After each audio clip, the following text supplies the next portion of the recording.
Welcome. Are we live? Let's see over here. I think I see me. How is everybody? I know we're doing it at a different time on this Monday, but that's what we got. So let's see. Let me check over here real quick. Making sure we are good to go. Can you hear me? Let me know in the chat box if you can hear me. Awesome. How is everybody? Again, thank you so much for being here. We usually do this at 9 in the morning Central Time on Mondays. So the fact that you're here on a 2 p.m. is super thank you. I'm very appreciative of you being here.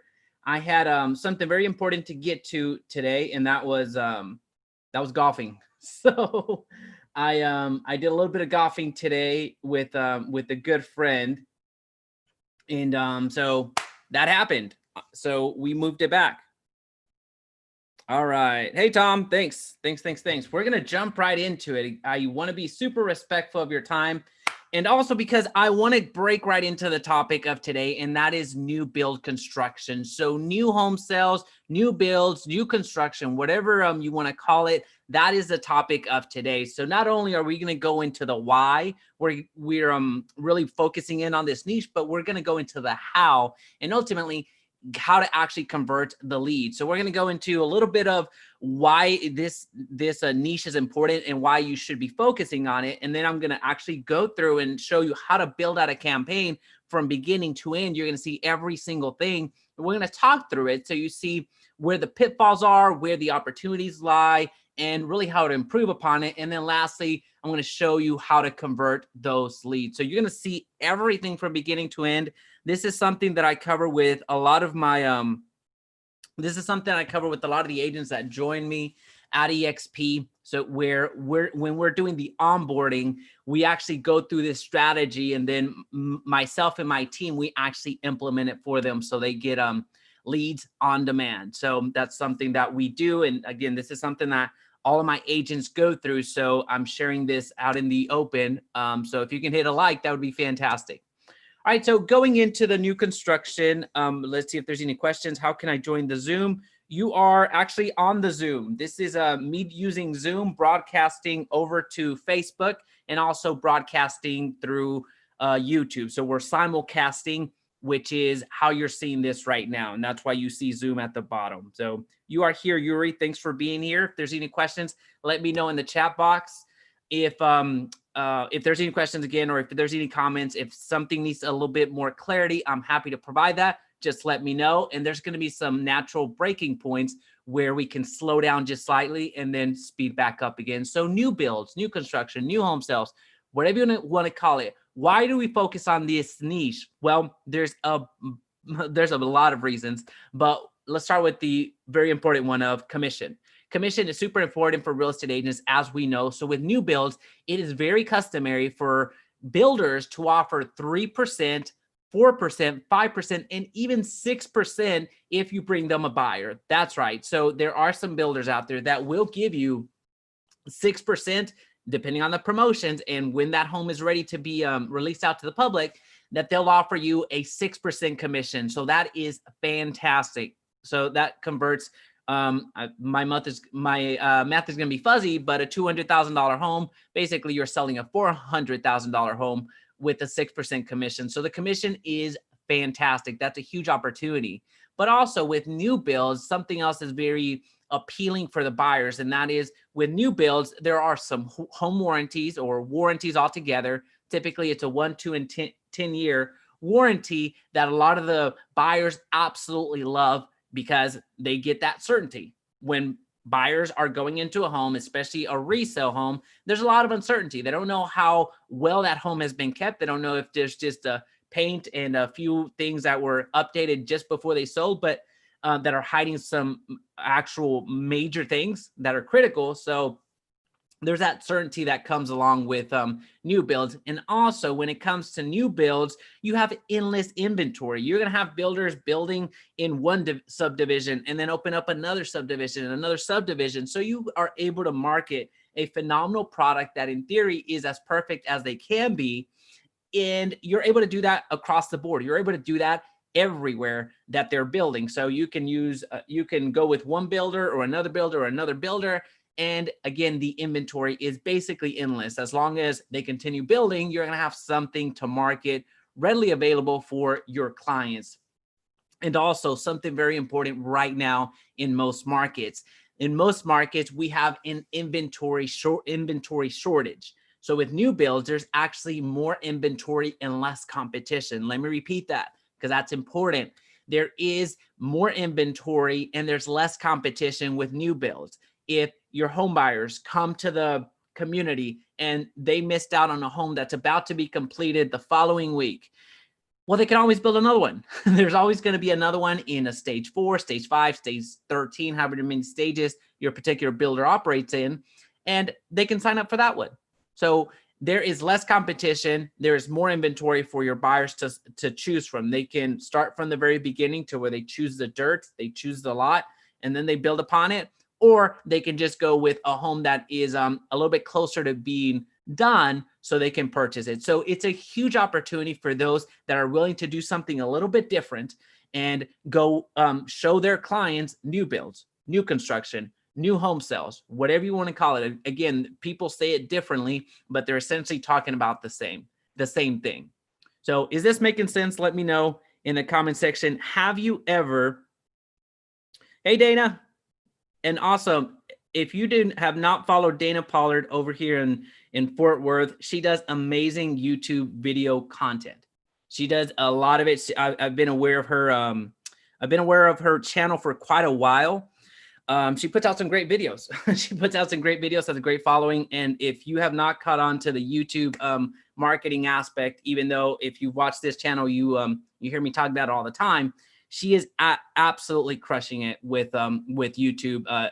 She's absolutely great. So she has a great follow in YouTube world. So is this making sense? Let me know in the comment section if you have sold new construction. I'm interested in that because I've been harping on that quite a bit. In fact, the podcast that Joseph Gonzalez and I do, the Agent Lead Source podcast, we broke open the entire strategy in about an hour and 20 minutes. So that is worth a listen. Get the Agent Lead Source podcast. We're on Apple, Google, Stitcher, everywhere else.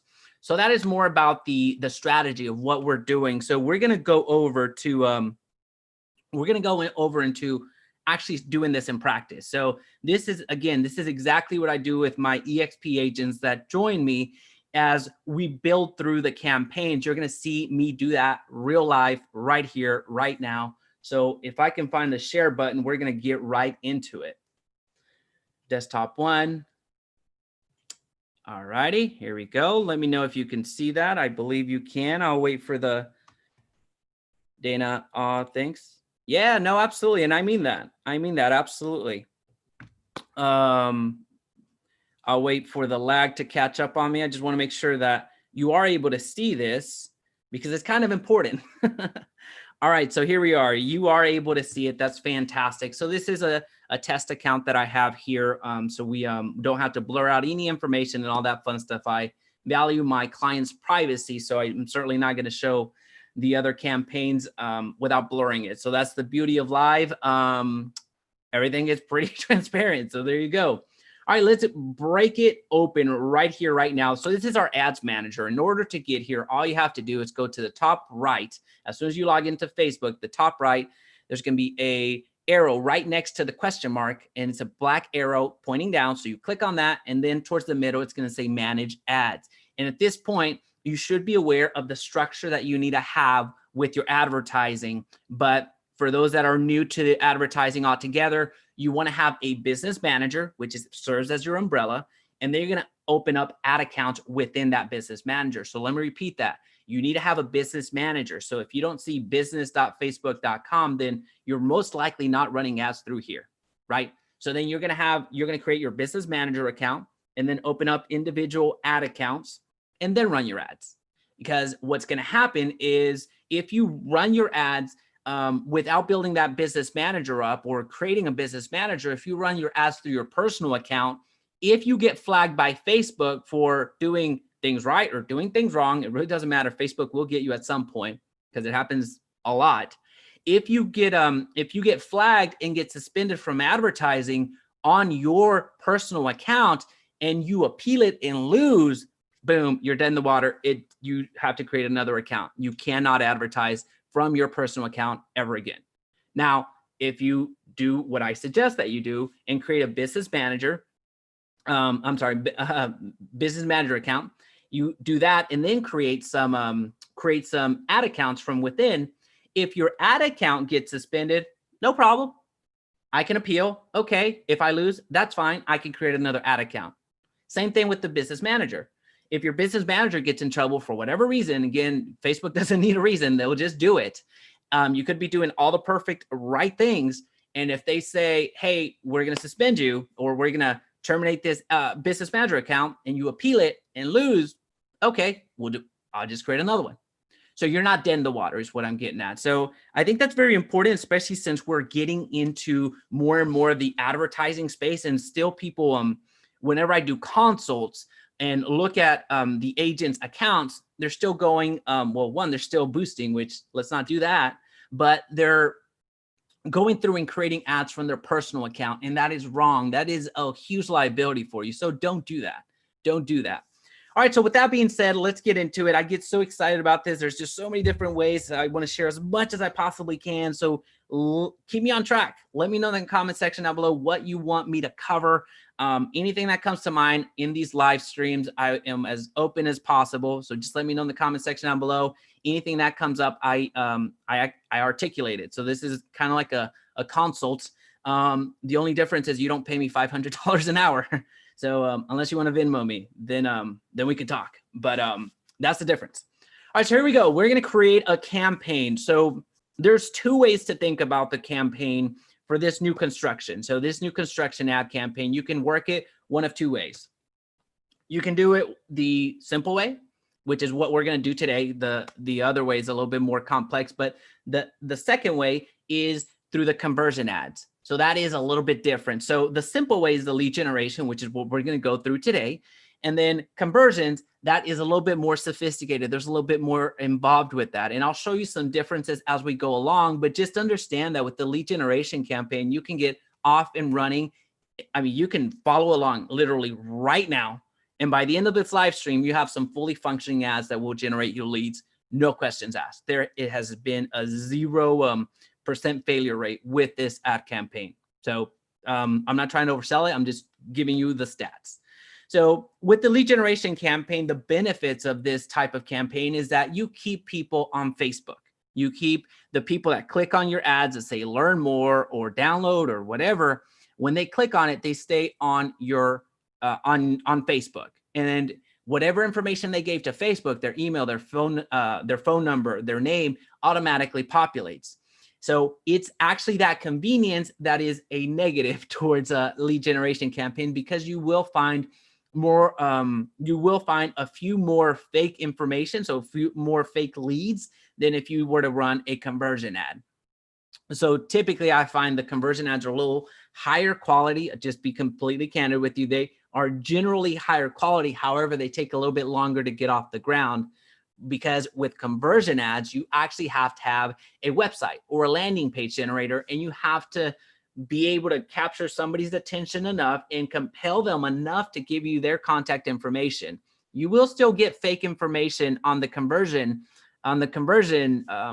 campaigns as well, but not as much as the lead generation campaign. So just giving you the pros and cons of each. So again, we're going to go through the lead generation campaign today, because this is something that we can create instantly. And again, by the end of this live stream, you have a fully functioning ad. So with that being said, let's continue. I'll just show you what this looks like. You can name them right off the bat, but I am not going to do that. So we're selecting the lead generation campaign. Immediately, it brings us to the campaign level. So I want you to learn how to navigate this quickly, because this is a newer interface. This is about 6 months in. It's beyond beta at this point. It's already fully fledged. It's been integrated into everybody's ad account. So just understand that on the left-hand side, you have the campaign level, you have the ad set level, which is who you're going to target to. And then the ad level, this is what you're advertising. So again, this is who you're targeting, and this is what you're showing them. And then you have the same navigation over here at the ad set level and then the ad. So you can click either here or here and you're off and running. So what we're going to do, I like to call out the type of campaign at the very beginning and then the type of ad at the end, except without as many caps. New construction. That's good. So I'll copy that. All right. So this is the campaign that I'm calling out, and this is a type of ad that I'm calling out. So right now I'm right here. And the reason that I call out the campaign, the reason I call out the ad instead of the ad set in between, like right here, this is where I would name the ad set. Typically, the reason I'm not naming this right here is because I'm going to split test in the middle. So it makes sense. Well, when we complete, I'll show you what that looks like, but I don't want to get mired down into the naming convention. Just know that that's what I do. All right. So we're doing the special ad category. And after we get through this, this first part, I will stop and address some questions. So if you're over on Facebook, let me know, smash some likes over there. That'd be appreciated. Or if you're over here on YouTube, I'll take those as well. So let me know if there's any questions that come up. We're going to go through, and we're here at the housing special ad category. None of that can be changed, so you're good to go. Split testing, I've covered this in the past. I don't like the split testing, the A/B split testing as it's laid out, because I personally find it confusing. You may find it completely intuitive and you are using it and you think that, Jaime, you're an idiot. You should be using it. I appreciate your opinion, but it's wrong. No, I mean, it's not wrong. You can certainly use it. Keep using it. It's if you can figure it out, praise God and keep going with that. But I can't. So there we go. And then the campaign budget optimization. The campaign budget optimization is you are selecting what you're going to spend from the campaign level. So this is very important to understand the difference between this being on and off. So right there, it's off. If I were to toggle that on, I am telling from the campaign level, so from right here, that I'm going to spend, it was $100. Let's just say $100. I'm going to spend $100 per day. I'm sorry. Well, I could do the daily budget or the lifetime budget, but let's say $100 per day. If I was going to do that, here's what's going to happen. If you leave it at the campaign budget optimization, if you go and split test, let's say 5 different ad sets. You're going to split test 5 different audiences. What this is going to do is going to allocate that $100 not evenly. I was trying to think of the opposite of unevenly, I guess. Unequal? I think that's the word. It's not going to be equal is what I'm driving at. So that $100 is going to be allocated differently. So Facebook is going to take it upon itself to optimize it for you. And the question becomes, well, do you trust Facebook? I do trust Facebook, but what I like to do in my campaigns, I like to split test apples to apples. So what that means is I cannot say that this ad set won over this other ad set if realistically, in my mind, if I am doing the campaign budget optimization, because Facebook is algorithmically throttling the other ad set. So what I like to do is, if I am going to be split testing, I'm going to do a true split test, and I would turn this off and I would allocate that $100 at the ad set level. So let me repeat that. When you toggle this off, you select the budget per ad set. So when we click over to the ad set, you're going to see that I have the option of putting 20, 20, 20, 20, 20. I think that was 5. So I can split test every single ad set for $20. Is this making sense? Let me know. Let me know in the comment section down below. All right, so that's what we're going to do. I'm going to hit the next button real quick. We have our page ready to go. And I mentioned that I was going to pause and answer any questions that came up. So I do see some questions, actually some comments. So yes, and we got that one. Yes, following. I thought you said previously that you can't use special ad housing anymore, or is that something else you can't do anymore? Andy, I don't think I've ever said that. So can you help me understand that? I thought you said previously that you can't use special ad housing anymore, or is that something else you can't do anymore? I have Not said that. Help me understand that, Andy. I thought you had previously said you can't use special ad housing anymore. Well, you have to use the special ad housing. That's how you run the ads. Are you possibly thinking about Google? Are you possibly thinking about Google? Because Google is going to have a change. Google is changing the way that you can advertise based off of income, based off of home ownership. Basically, what you once were able to do out on Facebook, which you're still able to do on Google, that's going away. That's going away. So in other words, Google is adopting very similar strategies that Facebook implemented because of the fair housing, because of the privacy issues, and all that fun stuff. So let me know. I will certainly address any questions. I don't recall ever saying that. If I did, I misspoke. But no, that's not a thing. You have to select the special ad category, especially housing. All right, so I'm just going to paste right there. Again, any questions that come up, our next break point is going to be after we get through with the ad set level. Lead, new construction. Here we go. This is where I actually fill in the rest of the name. Here's my naming convention. You can use whatever you want, but this has helped me tremendously. So at this point, I know that I'm going to use Zillow as an interest. So for me, what's based off of all the campaigns that I create, most of this is going to stay relatively the same. The only thing that I'm going to change is going to be writing here in the detailed targeting. Now, if you need some additional clues as to what you're advertising, then you can fill this up even further. So as an example, I know that if I'm doing new construction and I'm going to advertise in, let's call it Fort Worth, since Fort Worth is in the house, that's what I'll do. Let's just say that we're going to advertise in Fort Worth and I know that it's going to be 15 miles. Then I'm not going to say Fort Worth 15 miles because that's my farm. That's what I'm going to do. And that's where I'm at. Right. But if I'm going to split test something and say, well, what about my Denton folks? Are a lot of people going down I-35 and buying in Fort Worth from Denton? So I'm going to call out Denton 15 miles. So then I would call that out. I would call it out like this. I would say Denton 15-mile Zillow. Name convention, again, you can take it, you can leave it. It's up to you. It just works fantastic for me. The reason being is because it doesn't matter if I'm at the ad set level right here or at the ad level, I can read whatever I advertised in there. So instead of spending 2 hours managing 50 ad accounts, I can spend 30 minutes just seeing where my indicators are and which ads I need to adjust. So it's super beneficial. All right, page.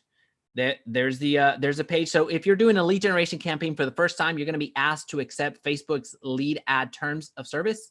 It's less than a page long. It's about 10 different paragraphs. It's super easy to do. The one thing that you need to this does not constitute any legal advice because I'm not an attorney and never wish to be one. But I was about to go off the rails on attorneys. So when it comes to the terms, the one thing that you really need to focus on is your privacy policy. Privacy policies are the number one reason that you're going to get your ad account suspended. Let me repeat that because this is important. Your privacy policy not being in place is the number one reason why your ad account will get suspended. So that's super critical. So if you think, well, I'm just going to run these ads, I don't have a privacy policy, it matters. It matters. So just be aware of that. I've seen it far too much. And honestly, it's happened to me. I thought that I could game the system, but I cannot. So just be aware of that. All right. So that's the page. Dynamic creative. We're not going to worry about that right now. The budget.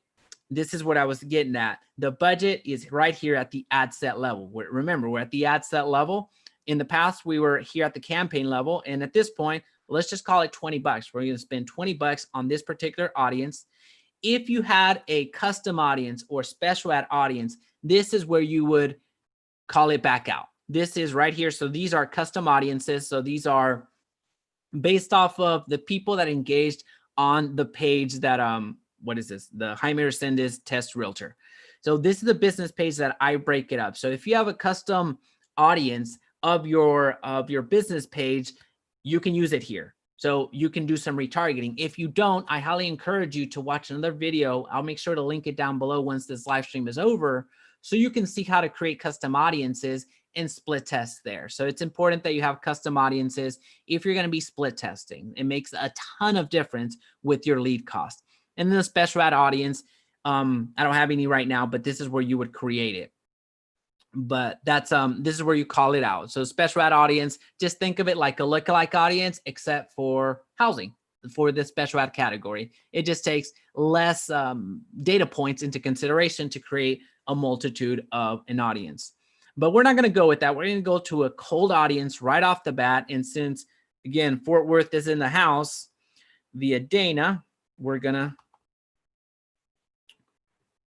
select Fort Worth. There we go. And as a reminder, special ad category, 15-mile radius. That's the smallest radius that you can go. Special ad category, introduce that to us. With the special ad category, you cannot target based off of age. You cannot target based off of genders. You cannot target based off of demographics. You cannot target based off of behaviors. And you may be thinking, well, Jaime, well, how in the heck am I going to get leads? That's a great question. But if you follow along and can stomach my long-winded explanations, you will get leads. This helps. This works. This will get you leads. So hang in there with me. All right. So here we go. We can't adjust that. So we're not even going to try. Detailed targeting. This is what I was getting at. The one thing that you are able to adjust in this special ad category is the interest. So as a reminder, you can't target based off of demographics or behaviors, but you are able to target based off of interest. So if somebody, I kind of led the witness a little while ago by naming it the way that I did, but I can split test those people that have an interest in Zillow. So on the right-hand side, you see a guesstimation of the potential reach, which is almost more over 250,000 people in this metropolitan area. So if I were to add audiences to it, let's just say Trulia, you're going to see that go up slightly. So there's not as many in Trulia than Zillow. But let's just say I want to get even more refined. I want those people that are really intentional, those people that show an interest in Zillow, but also show an interest in Trulia. So at that point, I would narrow the audience and make this an and function. So those people that like Zillow or have an interest in Zillow and also have an interest in Trulia. So you see that get cut in half, 110,000 people. So there we go. So let's X out of that. That's how you narrow your audience. And then languages, if you're going to use different languages, a pro tip right here is if you speak Spanish, you're sitting on a gold mine. If you speak Spanish, you're sitting on a gold mine. You're going to slash your lead cost dramatically. So if you're going to run a Spanish ad, translate it to Spanish. If you're going to run a Chinese ad, translate it to Chinese. Actually, a member of my EXP team, we're running ads in Chinese right now, and we're generating a lot of leads, way less than the English one. So if you have another language, translate it and run it. It's going to work, especially Spanish. Again, I cannot overstress that. If you can speak Spanish, get yourself a good speaking Spanish lender, and also that can do I-10 loans. And you'll we're not going to go down that rabbit hole, but I-10 loans are going to be super helpful. That's going to be the difference between you closing a lot of the Spanish speaking community loans or not closing any loans, or let's just call it houses because you're a realtor. All right, so what I'm doing right now is I am taking out all the placements. The placement is a great place for you to lose money, but also it's a great place for you to split test. So I don't have anything against these other placements, but what I do have something against is losing money. So time and time again, what's proven out to win is the news feed, the Facebook news feed. Now, every once in a while, i.e. every time, I split test it versus the Instagram feed. So this is the placements. This is what you're up here. You selected who you want to see your ad, and now you're selecting where you want to show it. So this gives you that flexibility. You're able to only advertise in the news feeds or only advertise in the stories. And then you see other partner sites, other apps, and everywhere else. So the rule of thumb, just so you don't get too overwhelmed, launch your cold audience ad, which is what we're doing right here. Here, we're launching it to a completely cold audience. Launch it to the Facebook news feed first. And then when you come back around and retarget, so when you're doing retargeting ads, go ahead and open it up. Go ahead and open it up. There you can actually use the automatic placements because your audience is much smaller. And then you're going to be seen everywhere else according to your potential clients. So cold audience, go ahead and start off with the Facebook newsfeed, and then more of a warm audience. Once you're coming around and retargeting, then open it up, then do some additional placements. So we're getting close to the, if there's any questions, please drop them down below. I'm checking over here on Facebook. We're getting closer to the a good break point. Actually, we are there. The cost control, we don't put anything. So I actually, to this day, I don't do a cost control. It just, I don't think it's that beneficial. So I'm going to hit next real quick, and then I'm going to pause and see if there's any questions that have come up. Let me paste that real fast. So as you saw right there, you saw the ad set. I copied that, and then I'm pasting it over here in the ad. So I know that this type of, when I'm reading the reports from the ad level, I can see that it's a lead ad, lead campaign ad. I can see that Zillow is my target. And then I can see that it's a new construction type of an ad.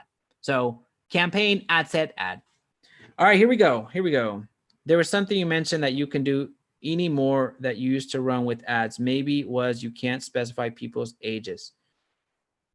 I think it was lookalike audiences you can't do anymore. So you're right.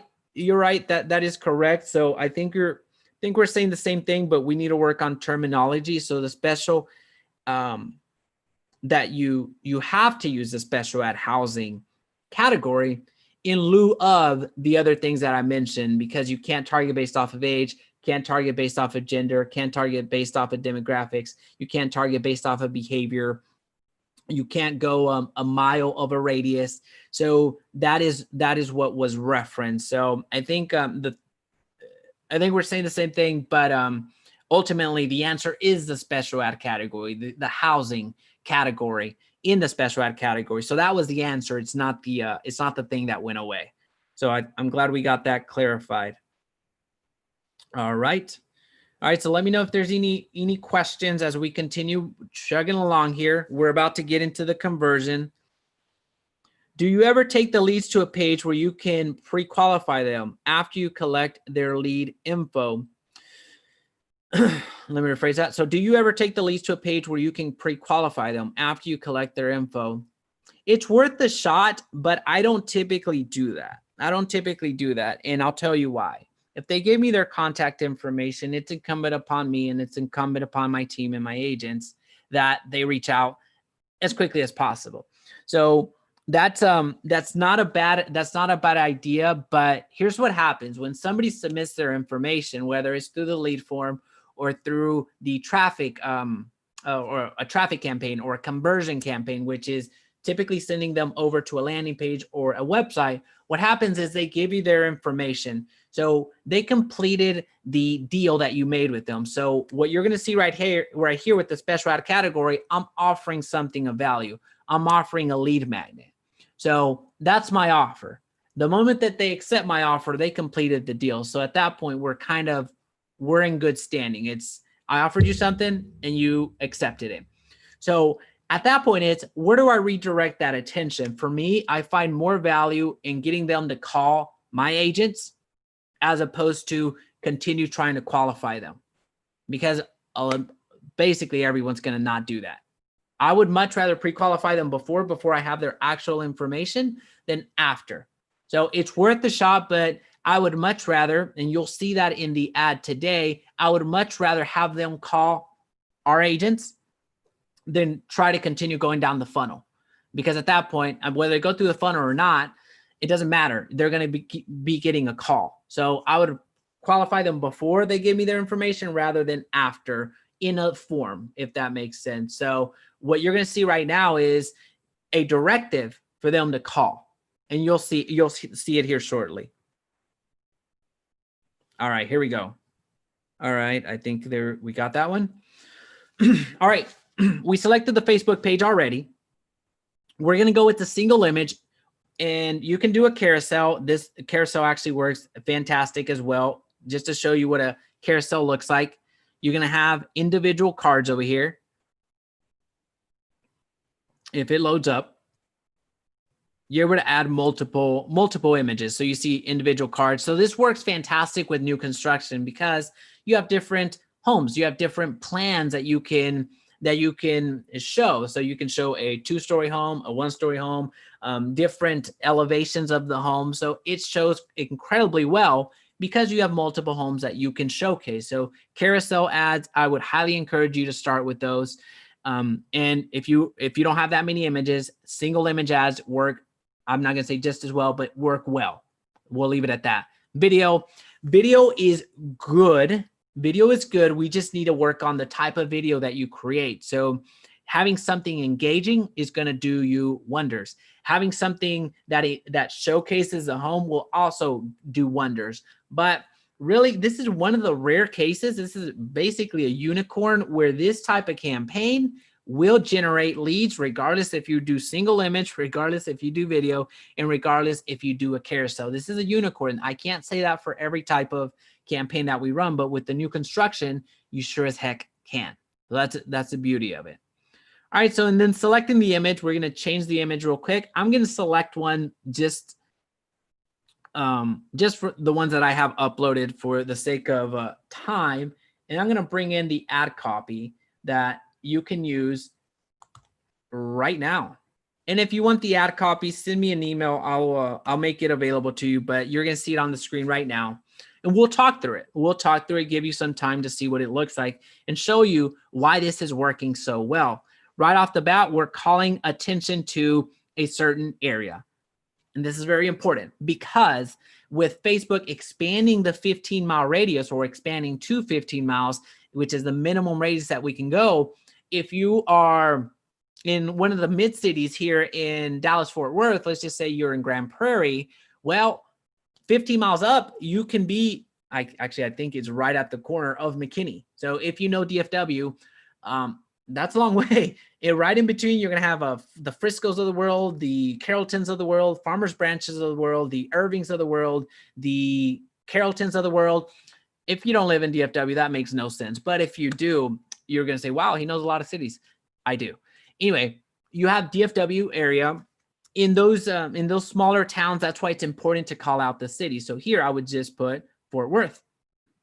I'm not going to do it right now because there's a lot more that we need to cover, but Fort Worth is what I would put right there. Stunning brand new homes in desirable Fort Worth, just discounted by blank. Now, this is what trips people up the most. And we need to talk about what is about to happen right here. What we're doing here is we're value stacking. And here's why we're doing this. Well, I'll finish the rest of it. Plus get a certain percentage towards closing costs, plus get the title policy paid for, plus additional blank towards closing costs, plus home start at blank. Most people think they see this, the ones that has this ad copy, they think, well, I have to fill everything out. No, you don't. You can fill out as much as you can. Some of you have even more incentives. Some of you don't have as many incentives. So especially in California, I've noticed with the agents that I have out there, they will do X amount towards closing costs, but that's it. There's not an additional percentage towards closing costs or additional amount towards closing costs. There's no appliance packages or things of that nature, or at least with the builders that we work with closely. So I have the great fortune to work with real estate agents all across the country, but also I have the good fortune of working with builders. So I actually run these ads for the builders that goes straight into the sales team, and they're converting a lot. So the reason that this is important, and I'll try to stay back on topic because this ad copy is very powerful. The reason that this is important is because home buyers, for the most part, are not aware that they can buy new. They will be shown resales and they think that that's what it is. And there's just like this blinder that happens, or these blinders that they have on that they don't consider new builds. Some of it has to do with us agents not showing them new builds because we're intimidated by the new build process, or we want the commission a little bit quicker. We don't want them to be in contract for 6 months before we see a dime, and various other reasons why agents don't show buyers new construction. So when a buyer sees this, especially if they're looking at this very moment, they see this, they are astounded. They don't know that they can have a home. Basically, they can get rebated towards closing costs. They can get certain discounts. They don't, well, many don't know what the title policy even is. So you're seeing all this value stack that no resale can compete with, because certainly a resale is not going to give you 4%, 5%, 6%, especially right now, because the listing agents, they know that the home is going to sell. So I'm getting off topic on the realtor side, but let me stay on the buyer side, why this ad copy works. So the buyer is seeing all of these incentives that they don't see anywhere else when they're looking for resales, or where they're looking through resales because of the agents. So that is the reason that this is working so well. And in order for you to get this information, don't think that it's just going to appear. You either have to go physically to the model home if it's a larger builder. You either have to call the sales agent at the model home. Again, if it's a larger builder, they'll have a model home and a sales agent to staff it, and do some research. You can get online and get a few of the information, but builders are notorious for not updating their information online, especially if you start seeing a smaller builder. So this will require a little bit of legwork, but once you have that information, you're off to the races. So whenever you're selecting a new build community to advertise, try to catch them in the first or second phase. Don't catch them on the final phase, because you have to do your homework again on the next one. And you're going to run out of inventory rather quickly, because homes right now, they're selling quick.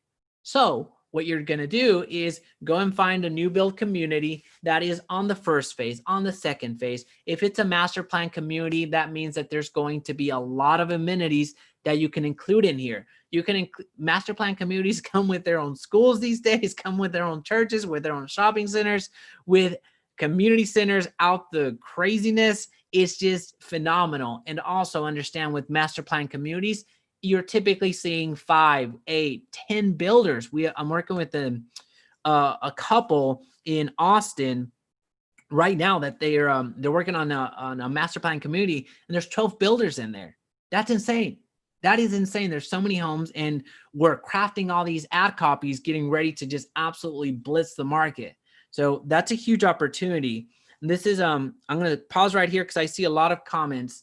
Let me know if there's any questions that are coming up. If you're on Facebook, let me know. Smashing like helps a lot. Or if you're on YouTube, I'd love to hear it from you as well. And any questions that come up. So I've been favoring YouTube. So let me start with Facebook. In your opinion, when do you decide an ad isn't producing results? How much time? I give it 72 hours. Neil, I think, yeah. So Neil, I give it 72 hours. And so here's my math. Within 24 hours, if I know that the ad copy is good, like if this one were to give me 0 leads in 24 hours, I would go in there and see why that was the case, because there's no reason why this would not give me at least 1 lead if on a budget of, let's just say $10. There's no reason, absolutely 0 reason why it wouldn't give me a lead. So I did something wrong is basically what I'm seeing. But 24 hours, if I don't know, that was a bad example because I know that this was tried, true, and tested. But if you're launching something spaghetti at the wall, trying to see if an ad copy is going to work, within 24 hours, if you don't get a lead, it's not the worst thing in the world. Within 48 hours, if you don't get a lead, then you need to really look at that, see if you made a mistake along the way, if you were targeting, if your targeting was off, if you reduce your reach too much, if your landing page was put correctly, if your form, if you connected the incorrect form. Again, so within 48 hours, I'm not saying hit the panic button, but within 48 hours, if it's not performing where you want it, whether you got 1 or 2 leads or 0 leads in relation to what you've done in the past, then you need to put it on your radar within 48 hours. Within 72 hours, if it has not performed where I need it, I kill it. So that is that's the general rule of thumb. But at this point, I'm not trying to sound braggadocious or cocky or anything, but at this point, if something's not hitting within 24 hours, at least for me or the agents that I work with, either through consults or through my team at EXP or through the folks that hire my agency to do their ads for them. If I don't see something within 24 hours, I automatically make a change, because I know that these ad copies, which they're linked down by, they're linked down below, by the way, all of them.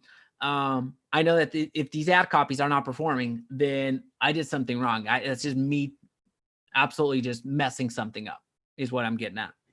All right. So over here, questions. So we answer that. Do you get the builder's permission to use their floor plans? Do you get Dana, great question. Do you get the builder's permission to use their floor plans? At the beginning, I didn't, to be honest with you. Now it's, now I do at this point. Now I do at this point. The reason being is because, well, let me back up. Could you get away with doing it? Absolutely, 100%. It's better to ask for forgiveness than for permission, especially when you're talking about larger builders. So I have said this in the past that if you're working with a larger builder, you can go ahead and do it. You can go ahead and do it. I did that for the longest time, but at this point, I have enough relationships with the builders that I don't need to take their information without asking for it. But also, the reason that I ask them, even, I guess it's a sneaky way of doing it, but the reason that I ask them for that is because the permission is because it gives me another reason to reach out to them and form that relationship and show them the results that I'm getting. So it's kind of those that, hey, can I use your floor plans, your images? I'd love to bring you a buyer. This is what I've done for DR Horton. This is what I've done for Lennar. This is what I've done for Lillian Custom Homes. This is what I've done for KB Homes. This is what I've done for X, Y, and Z. So yes, you can certainly ask, and I do encourage that you ask. It's not the worst thing in the world if you don't ask. At the end of the day, they're gonna love that you sold it. But if you're a little bit hesitant of that, a quick workaround from that is going out and taking your own pictures. Going out and taking your own pictures of the home for sure. So floor plans, that's something that I actually deliver on the thank you page, if you will. Well, not thank you page, let me rephrase that, as the lead magnet. So that is part of the lead magnet. So when you click here, you click learn more button to get more information and book a viewing today. So that is part of the more information. So that actually comes in the email. That actually comes in the text. That actually comes in the lead magnet. So at that point, I really don't see, I don't see it all that bad if you just took it without permission, because they're just receiving the information. You're not altering it in any way. The floor plans, I don't typically advertise them out front. I only advertise or show the elevations, the homes, the front of the home. So those pictures I can go, this is actually something that I did. This is, where is this? Near Chisholm Trail. So you would know, Dana, where Chisholm Trail is at. This is not Grand Homes. This is, I think there's a First Texas. No, that's too modern to be a First Texas home. One of those homes. Sorry, I'm spacing. There's so many. Jaime, what about using video of the new home construction? Absolutely. Absolutely. That's super engaging. The more lumber that you can show, the more intriguing. So if you can do a video of the structure, the thing going up, the foundation being poured, that's engaging. So if you can do that, if you have the time and put a little bit of effort into it, or just go out there, shoot the B-roll and then talk over it, it's all day. This is one of those unicorn opportunities, or this is one of those ad campaigns that's a unicorn that will work well with the single image, that will work well with video, that will work well with carousel. It goes all the way around. So actually, some of the agents that I work with in San Diego, keep in mind the San Diego, they're advertising a video right now, and they're averaging leads for 75 cents. It's the exact same strategy. And it just is the exact same strategy. All right. So what do we got here? Is there a difference in performance? All right. Is there a difference in performance whether you run ads from your business page or an area? That's a great question, Gene. So the question is there a difference in performance whether you run ads from your business page or an area community area page? So here's the thing. I'm pretty good friends with the lead investigator of, well, I mean, it's easy to Google him at this point. I'll just say with a certain state that I'm very familiar with. That way he doesn't get in trouble for this, because he's scheduled to be on the podcast, but he just needs clearance. So anytime he speaks to the public, this is the lead investigator for a certain state, which rhymes with Mexis, is so he's getting permission to be on the podcast, because I do see a lot of value in him sharing a lot of information about what gets agents in trouble. And this is one of those touchy subjects that, can you be more successful with community area pages? Absolutely. But here's the thing. They were being used so much, so rampantly, that people were not aware that these were real estate agents. So the way that I look at it, and you can take this is not, again, legal advice. I don't know why I keep saying that. I'm not an attorney, but the reason that right here, the reason that I coach my agents to put, who you are, is because you're identifying yourself as an agent. If you were to go into community pages, let me back up. Community pages, some of you may be wondering, well, what is that? There's the strategy of doing Dallas homes and creating that as your Facebook page, or Fort Worth homes, or Texas homes. Being a very general brand that it relates to real estate, but no one really knows who owns it or whatever. The issue with that is that the public does not necessarily know that it's a real estate agent that is advertising, but also they don't know who the real estate agent is. So if you're going to run ads through those types of pages, then I highly encourage you. This varies state by state. Again, I'm no attorney, but I'm just the conversations that I've had with the lead investigator and really other investigators a lot across the country. If you're going to do that type of advertising, then I do suggest that you identify yourself as a realtor in the ad copy. As you see here, there's no identification as the realtor right here. So you see that's being done up here. So that's how I coach my agents. So in summary, if you identify yourself up here, you're going to be good to go with whatever's happening down here.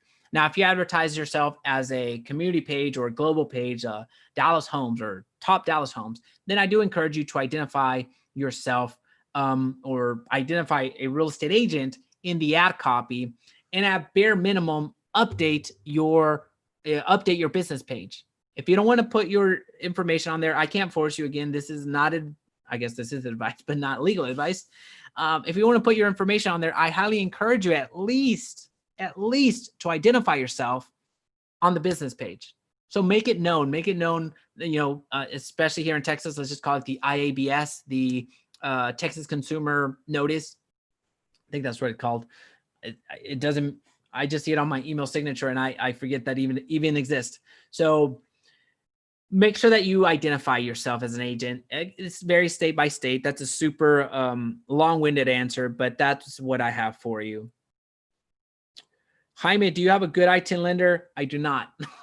I do not, Susanna. If you find one, let me know. Well, I take that back. Jenny is really good. Yeah, I'll link her down below. She's in Houston. Jenny's good. The issue with I-10 lenders is, no, and Carolina is good too. Okay. Yeah. I'll link them down below. So Carolina, she's over here in North Dallas. And Jenny, she's in Houston. The issue with I-10 lenders is sometimes they have a limit on how many loans that they can make in an I-10 format or I-10 category, if you will, because a lot of those, they're riskier, and the interest rate is commensurate to that. So there's certainly no FHA or conventional 2.75% right there. But I-10 loans, they're getting pretty competitive to where it makes sense. But anyway, I'll link them down below, Susanna. That's a great question, and a good I-10 lender is what you need. All right, we're going to continue going. I kind of paused the breaks. Really started talking too much about the ad copy, so we're going to continue. Headline: new home. No, we're going to do Fort Worth new homes. And then here you could do something like, you can do the towards closing. Really what you're doing right here is finishing out the ad. So anything that's most enticing, you're going to put down here and just reiterate what you're saying. All right, so I'm going to copy this real quick. We're going to continue going. Learn more. All of my campaigns say learn more. All right, here we go. Create a lead form. This is the important part. So remember at the beginning, if you've been championing with me for the last however long we've been going, thank you. But also remember that I talked about the simple way and then the little bit more complex way. So simple way was a lead generation campaign, which is what we're going through right now. The complex way was through the conversion ad. So if you're running a conversion ads, you're not seeing this. The lead generation campaign, the benefit of it is this form is basically serving as your landing page. So as you can see here on the right-hand side, you see what it looks like. It's very simplistic. It's very simplistic. So we're going to go to settings. We're going to open the ad so it can be shared by anyone and anyone can submit the form. So get to the settings. Get to the settings. This is super important. At the open part, when you open up your ad or your form, you're allowing for other people that are tagged into your ad because it was so awesome that people are going to tag other people into your ad. And once they do that, they have the ability, the person that was tagged, to submit their information. And if that person that was tagged submits their information, it's a free lead for you. Facebook will not charge that. So Facebook will charge you with the person that received the ad, that saw the ad, if they submit their information, but Facebook will not charge you if the person that was tagged on your ad submits their information. So make sure that you open it up. Make sure that it's open so other people can submit their information. So I don't know what day today is, so I'm just going to put YouTube here just so I know. And then here we go. Form type, customize your form. One of the biggest questions that I get when it comes to the form type, should I do more volume or higher intent? Higher intent basically is this: add a review step that gives people a chance to confirm their info. I just don't. I would much rather get their information and find out that it's fake than have the drop off that happens with people that will not go through and submit their information. So I'd much rather get 20 leads versus 8 leads. Maybe the difference isn't that dramatic, but I'd much rather do that. So, and that's what's going to happen here. All right. So I don't think I was clear enough on this one. This one's basically a confirmation. That's what it is. It's, are you sure? Yes, that's what it is. Intro, background image, use the image from your ad. Always use the same image from your ad. No exceptions. Greeting, let people know why they should complete their form. And then here, that's why I copied this. I copied the ad copy. I'm not going to include it here. And word to the wise, lead forms are not good for emojis. So if you're going to include emojis, don't. So I just copied this just so I can take, say the same things that I said at the beginning. And the reason that I'm being very measured with what I put here is, and very consistent with what I put here is, I'm not going to introduce a different variable because at the ad copy, they thought enough to click learn more.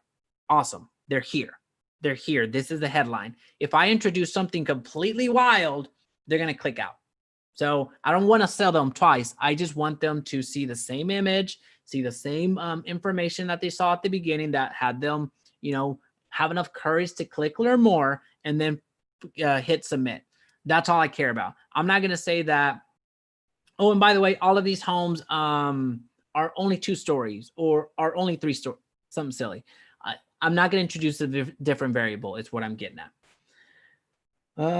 New Fort Worth homes. All right. And then on the paragraph, I would probably leave all of this. So, well, let's see. No. Save thousands by buying new. I could probably word that better. I don't think that is going to win me a writing award. Save thousands by buying new. I'm not proud of that, but we're going to go with it. New Fort Worth homes. Okay. Questions. This is the important part right here. I like to ditch the full name, and I only like to ask for the first name.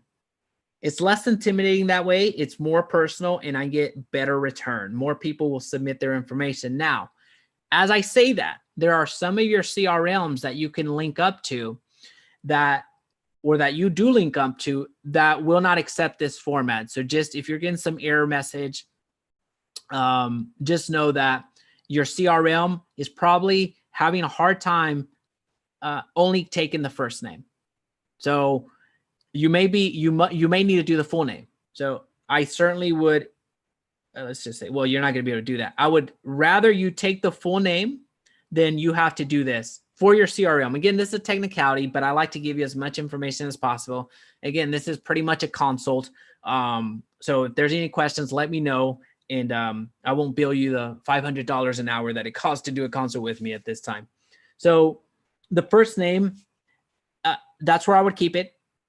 The last name, I would not use the last name. So if your CRM is giving you an error message, just do the full name. I understand that some CRMs are that way. So I ask for the first name, email, and phone number. And then if you want to get a little bit more cheeky, if you will, if you want to get some additional information, if you absolutely had to, you could add something like, do you have a home to sell? You can ask a custom question if you absolutely wanted to. You don't have to. Privacy. This is very important. Privacy policy. We mentioned it a couple of minutes ago that the privacy policy is a huge reason why ad accounts get terminated. Let me repeat that. Privacy policies get ad accounts terminated if you don't have them. That's the thing. If you do not have a privacy policy, it's going to get you terminated. I'm sorry to tell you, but I would much rather tell you now than you emailing me saying, "Hey, how can I get my account back?" I'd much rather tell you now than say, "Hey, watch this other video on how you could potentially get your ad account back." So I'm going to go over here to KV Core, get my privacy policy, and I'll just link it up. It doesn't even have to be good. Your privacy policy doesn't have to be good. It just has to be one. Just be aware of that. Completion. All right, things are all set. And I just put check your email. This is a mistake that happens. And going back to a previous question, I forget who it was. Yuri? Was it you, Yuri? Or was it Andy? About what happens after. So at this point, they gave me their contact information. What I'm saying is check your email, because I'm not going to give you what I promised you here. Because if you gave me a wrong email and a wrong phone number, a wrong name, and just said F you, I don't want you getting my stuff. So I made you an offer. And if you're going to give me fake information, you're not going to get my offer. That's just how it's going to be. So that's why I submit my my information, or I'm sorry, the lead magnet, whatever I promised them, via email or via text, whatever I'm asking for, that's where I'm going to deliver it. Because if you gave me the wrong information, you're not going to get it. And what you're going to find sometimes is you're going to get an email at 2 p.m. and then it's going to have, fu at fu.gmail.fu, whatever they put. And then at 2:01, you're going to find Jake at jake1232@yahoo.com. So you're going to find that they're going to go back and they're going to submit their information. As soon as they find out that, hey, you're not going to get the information unless you give me your correct information. So be ready for that. And then here's where we got to talking about where do we direct the information? Where do we direct the attention that we have now that we have their contact information? And you have the ability to ask them to give you a call. So on this one, it would be, let's talk. Nope. Let's talk now. No, let's do this. Call now. And then you would put your phone number there. So I'll put my office line. All right. So that is you're going to find that they're going to click from this as soon as they give you their information. This is where you're directing the attention. And for me, I would find it much more valuable for them to call immediately as opposed to one of my agents chasing them down. That's what I would do. All right. So I would save the draft, And I think I forgot one thing. Did I not? Description. Yep. As I always put draft, I always forget about the description. Where may I send you additional information? So we're going to save this draft. We're going to publish it. So we just created the lead form, as you see it right there. Let's get to some questions. I-10, Tom. So I-10 is a type of loan, Tom, that is basically you're getting a loan. It's not like a conventional. It's not like an FHA that asks for tax returns. Well, it will ask you for tax returns. As for all of these other identification types of loans, the I-10 asks for less things. And with I-10 loans, you could do a bank statement loan, basically looking at your bank statement. As long as they're able to track some money, they could issue the loan. So it's something that's needed. For mostly, you're going to find that foreign folks, whether from Mexico, China, Japan, wherever, that's who benefits the most from an I-10 loan. So they're not citizens is basically what I'm driving at. I-10 mortgage loans provide an opportunity at home ownership for undocumented immigrants. Neither citizen or social security number are required. Awesome. Thank you. I-10 also, that was better articulated than I am. So thank you. I-10 also has higher down payment requirements. It's at a higher interest rate. They're tougher. You're absolutely right, Jose. They are tougher. So you're typically going to see a 10, 15, 20% down payment. You're going to see right now, probably you're going to see 6. I think I even saw Jenny do a 5 last week. But I mean, you're going to see something higher. You're going to expect to pay more. You're going to expect to pay a higher interest. So it's either that or you don't get a home, basically is what happens. All right, so those were the questions over there. Let's check over here on Facebook. And I guess the downside for that is new builds. The thing is that not all new builds. So that's a great point that as I got to thinking about the I-10 program, not all new builders, actually most builders will not do an I-10 loan. So when we're talking about the incentives that you're advertising here, some of your I-10 buyers will not be able to participate on this because the incentives that you see here are not all offered by the builder. Your builder will pick up will make some discounts, but they will attach a majority of these discounts, i.e. all of these discounts and incentives, to you using their preferred lender. Their preferred lender could be in-house, so it could be very well, they control the entire process, or it could be a preferred lender that has the loan on the entire development. So those types of lenders, since they're doing so much volume through the builder, are able to offer all of these discounts. So you may have personal relationship with your lender and would want to use them, but the builder makes it a little bit difficult for your personal lenders to work there because they're not able to get as aggressive with their incentives because they don't have that volume. So that's very important. The I-10 program sometimes, majority of the times, keeps people from doing this. A majority of the time. Now, I work with a builder down in Houston that actually is able to offer all of this with the I-10 program, which is phenomenal. That's a great point. Do you have an agency that does ads? I do, Susanna. I do. So reach out. Jay Resendiz at echorealadvisors.com. You're going to see it on my YouTube channel. If you search me on Facebook, you will find me. I'm not going to say I'm everywhere, but I'm in a lot of places. So let me know. Let me know. I'd love to help you out. All right. Do you ask the builder for photos and permission by email to advertise on Neil? We covered that one. Yes. You could get away with not doing it, but at this point, I would suggest that you do.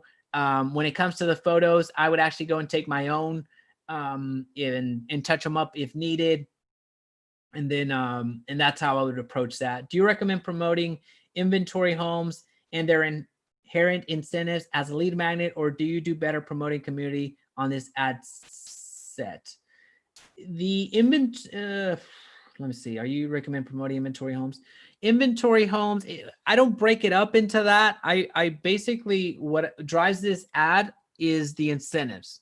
So the inventory homes that are getting ready to be completed, doesn't matter to me whether they're getting ready to be done or if they're being built, even if it's a custom builder. So I work with a custom builder up in Michigan that he doesn't start building until there's payment, so until there's a buyer. So we are running campaigns and he's putting, I think, like 6 to 8 homes down a year. So he's a fully custom builder. And so we're running similar ads, not like this, because he has different offers. So to your question, Raymond, I focus more on the incentives that are being offered, and that's what I advertise, not necessarily based off of the inventory that's available or not available. That happens on the back end with the lead magnet. Why, if the builder has no incentives, how would this ad look different? Well, if the builder has no incentives, then that's a great question, Neil. Then you can't put this. You can't put that it gets towards closing costs unless you plan to use part of your commission to cover that. If they're not paying title policy, which most builders do, then you can't put that. You're not going to be able to advertise that. Plus an additional blank. So these are, again, some builders will have way more than this. Some builders will offer the appliance package. Some builders will offer the blinds package. So most people are not aware that new homes don't come with blinds. You have to put them in. So it's either the builder does it for you or you do it aftermarket. So to answer your question, with the incentives, they drive everything. So if you don't have a builder that drives that, then get with the builder that does. Because remember, when somebody reaches out to you, they don't know the community. At no point did I say which builder is advertising this. At no point. And that's what drives it. So they give you their contact information, and it's at that point that you give, hey, it's DR Horton. Hey, it's Lennar. Hey, it's KV Homes. Hey, it's Megatel. It's all of these other homes. I'm sorry, it's all these builders. So find a builder that does offer the incentives. And once you send the information over and have a conversation with your potential client, they don't like it, then send them to another builder. So you control the relationship. So it's either this builder or this builder or this builder. Okay, it turns out new build is probably not the best solution for you, Mr. or Mrs. Client. Let's work with the resale. You control the relationship from there forward if you provide value. That's a great question, though. All right, so if there's any more questions, I would love to field them right now. All right, so we'll go through, make sure that your Facebook pixel is on. And just some quick differences. I'm not going to publish that. So as you can see here, like I'm at the ad level, and then I'm at the ad set level, and I know exactly what's going on with this campaign. So if I were to just highlight both, so this was Cleburne. This is a new build. I think it might have been DR Horton. So you see some results that were happening through there. I'm able to see what was working. So here I did no interest, 20 miles from Cleburne, then Zillow, 20 miles from Cleburne, then Trulia, 20 miles from Cleburne. This one I was split testing based off of the area. And then you see the results right here. All right. So that's why I name it the way that I do. When you get the lead coming in, let me see if I can find a good stopping point right here. So when you have the lead coming in, well, let me show you split testing, and then I'll address how to convert, and then we'll call it good. Let me know in the comment section down below if there's any questions. All you have to do right now is duplicate if you're going to split test. So I'll duplicate right there. And then let's just say I wanted to split test it versus Trulia. I'm split testing at the ad level, folks, just so you're aware. I would come down here and I would miss it altogether. I would edit right here, X out of that. I would hit Trulia up right there. You can see is 84,000. And then I would come over here, rename this Trulia, and I would publish right now. Since it's not ready to go, I'm not going to publish it, but that's how you split test. Now, when it comes to conversion, the leads are coming in. Get you a CRM that will email your leads for you. Get you a CRM that will text your emails for you. So if you have, so as an example, I'm with EXP, so KV Core is included. It's a phenomenal platform, off the shelf. It's several $100s, but with EXP, it's just a fee of $85. So if you're interested in that and joining my team and me and my team actually running these ads for you, you don't have to worry about creating them, then let me know. And I do my agency does that for free, by the way. All right. So when it comes to when your leads come in, what happens now is you need to do that speed to lead because it's important. You send out that email, you send out that text immediately with the additional information that you promised them, which is going to be floor plans, which is going to be pictures of the homes. It's going to be the incentives that you offered. Is going to essentially be information about the new build community that you're advertising. Because remember, at the ad level, what you're advertised, the home is not being, the builder is not being shown anywhere. It's when you send them the information that they become they become aware of the builder. So that's why the speed to lead is incredibly important, because you want to reach out to them before they go and check it out on their own and cut you out of the deal. So one of the questions that came up during our podcast, well, how do you prevent that from happening? You can't prevent it 100%. I'll fully acknowledge that. You cannot prevent that 100%, but you can minimize it. You are absolutely able to minimize that leakage, is what I call it, of people that get the information. Oh, it's DR Horton. Oh, it's right down the street. Let's go look at it.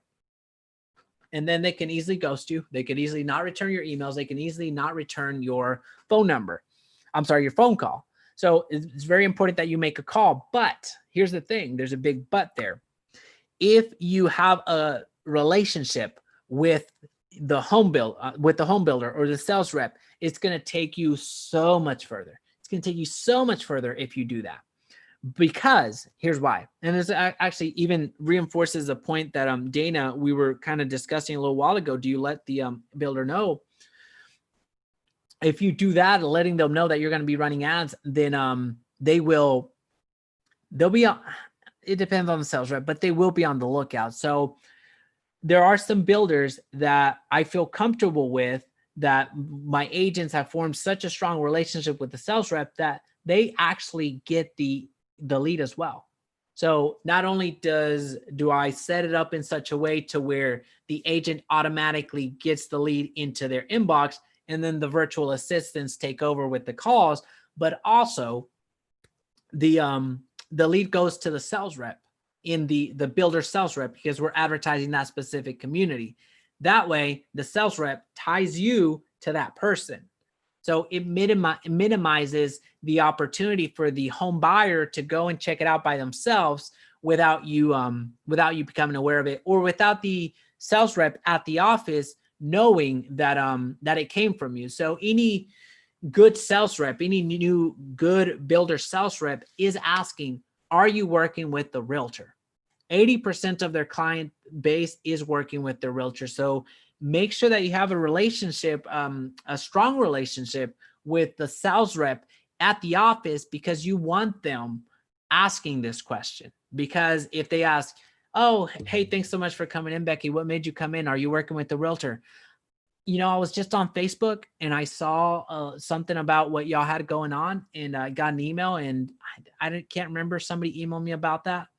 And then you would love it if your sales rep would say, was that Jaime, by the way?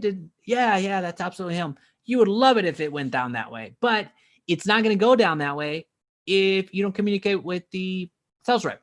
So that's one way to mitigate it. But speed to lead is really what you can count on most of the time when it comes to getting out ahead of things. All right, folks, I think we did some good damage today. I really do. I hope that I provided as much as I really went for it. If there's any questions, let me know in the comments section down below. I'm going to check over here on Facebook. This is the new build strategy. I hope that if you followed along, that you are almost hitting confirm, that you're about ready to hit confirm and get some leads. connect this to your CRM. If you don't have a CRM like KV Core that can connect to Facebook, then find one that does, or use API Nation, which is a connector of sorts. It connects softwares to softwares. Use API Nation. I'll be on their podcast probably in the next 2 weeks or so, doing a live training for them. Zapier is also one that I use heavily in my business. That, again, it's a connector between different websites. So it would take all the leads that come into Facebook and shoot them over to as an email, or shoot them over to a spreadsheet, shoot them over to a CRM, wherever I'm sending the leads from. That way my agents don't have to come here and download the leads manually. Folks, it was a pleasure. It was an absolute pleasure. We're going to do this again on next Monday. And next Monday will be at 9 a.m. Today, I had the absolute fortune of playing golf this morning. So don't hurt me for changing the time, but going forward, I'll be more cognizant of 9 a.m. Central Mondays. I'll be here. If anything comes up, don't hesitate to reach out. Absolutely appreciate you being here. If you can smash like and